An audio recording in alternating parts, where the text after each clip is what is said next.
کسی فکر کو قبول کیے بغیر اس پر غور کرنا آپ کے تعلیم یافتہ ہونے کی نشانی ہے۔ جو شخص بہانہ بنانے میں بہت اچھا ہو وہ کسی اور کام میں اچھا نہیں ہو سکتا۔ بے وقوف آدمی کا اصل المیہ یہ ہے کہ اس کی کوئی حماقت آخری نہیں ہوتی۔ شیطان کی کامیابی کے لیے یہی کافی ہے کہ خیر و شر کی کشمکش میں اچھے لوگ کچھ نہ کریں۔ میں کبھی چپ رہ کر نہیں پچھتایا، جب پچھتایا بول کر پچھتایا۔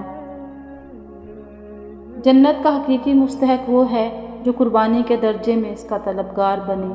آج کا مسلمان تو خواہش کے درجے میں بھی اس کا طلبگار نہیں۔ بہترین انسان وہ ہے جو مسائل حل کرتا ہے اور